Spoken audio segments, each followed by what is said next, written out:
I know this doesn't seem like a topic for a history channel. It's very strange, and for those who are not religious people, will be even more strange. But hear me out. I'm sure this will be some wisdom for you, especially in your studies about history. So many years ago, in my Portuguese channel, I made a video similar to this one, which would talk about history, the interpretation of history through the Christianity lens, so to speak. But I was younger there. Not that I'm that much older now, but still, I have studied more since then and acquired some wisdom, I like to believe, on the topic, on the matter. And the date which I'm releasing this video, it's very special, right? Is the Friday, is the Passion of the Christ, is the day in which we remember this Christ on the cross. But I'm not here to talk about that. I'm not a priest. I'm not a, a guy who will talk to random people about religion. It's not my job. My job is to talk about history, which is what I dedicate my life to. All the hours, all the readings, and stuff like that. So we can look at history without religion. It's totally possible. We can analyze it as only a material aspect. And I'm not even going here on the historiographical process that was influenced by Marx, by Engels, and the other historians that would embrace Marxism as the only way to interpret it, to look at reality. You can look at history without religion, even not considering Marxism. And many people do that. I think I would argue that is the main aspect in which people relate to history. They think of it only through a material lens. And that is in every aspect of the thing, most of the lives we live, right? Because we are attached to material things, we are attached to the news, to the wars, to the technology, and stuff like that. So we tend to forget God, we tend to forget what is not from here. And Christ would say again and again that his kingdom wasn't even from here, right? He says that to Pilate.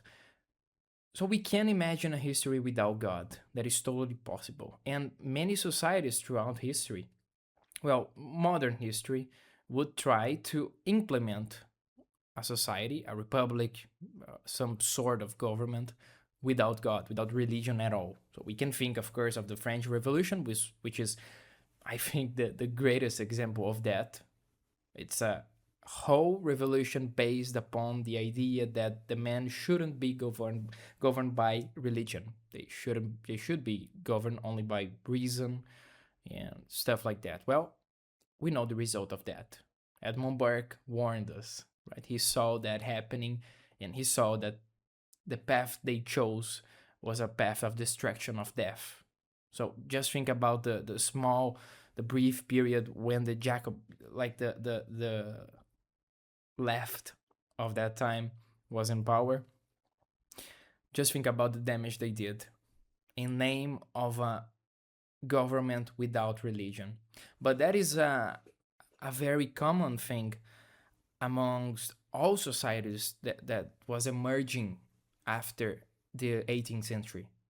Because of those ideals, the Enlightenment ideals, that men shouldn't be governed by that. And I know you probably heard in school, at least in Brazil, is very common that during the Renaissance, all those men they were already abandoning God, and they were looking at the antiquity, and they were getting inspired by that, and they forgot God. But that is a lie, right? Because if you think about the 16th century or the 15th century, society was very much inspired by God.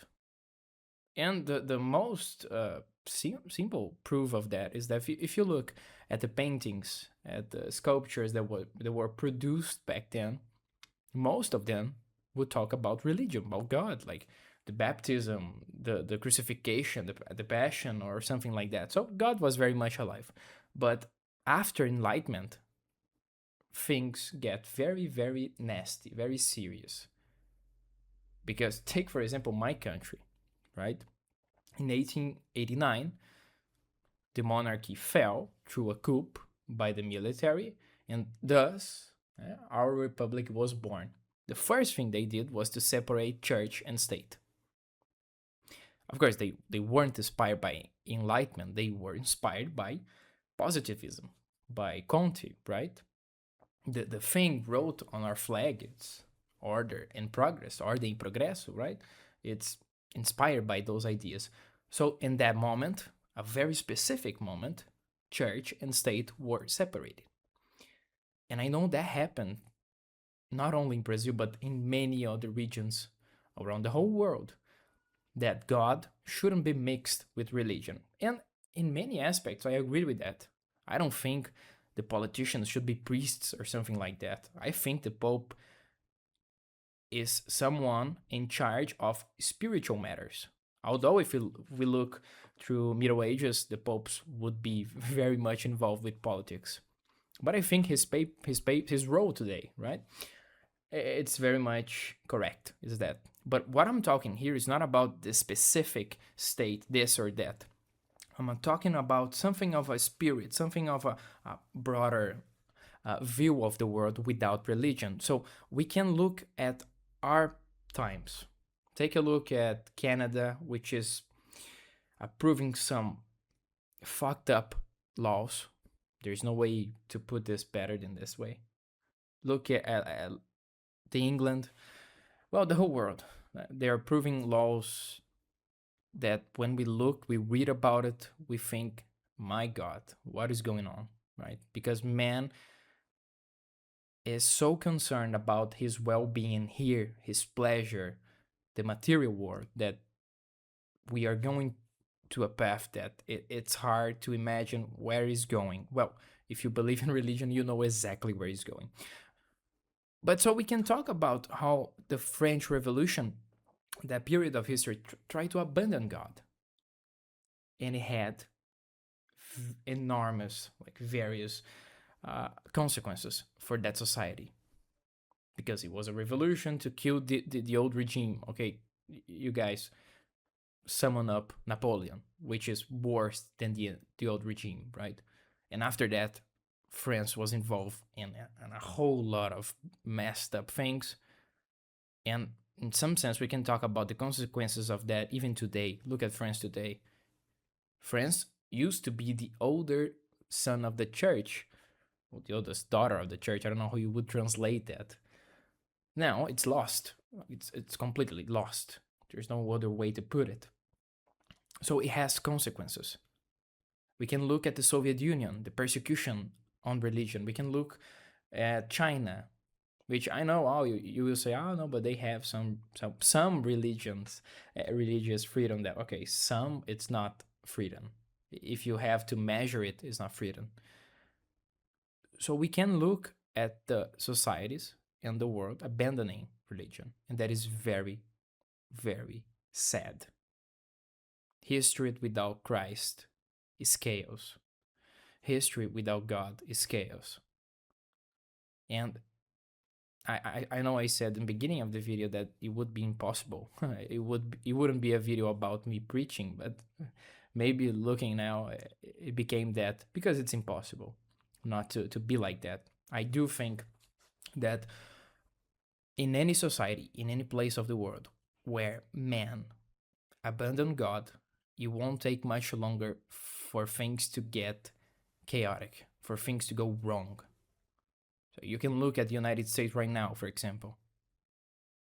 They're being dragged by Israel to a war that weren't his war. Men are going to die, and all for some material thing. I know they're trying to sell the narrative, the story that they're fighting that war for God. No, they are not. They are not fighting that war for God. It's not the case. So we can look at the consequences of a history without Christ, without God, every single day. Just open your phone, just read the paper, and you will see that. So that is the message that I wanted to record for this video. I don't know if you will like it. Honestly, I don't care. It's something that I wanted to speak, and I have spoken before, but think about it. And if you agree with me, just leave it on the comments, and I'll see you guys in the next video.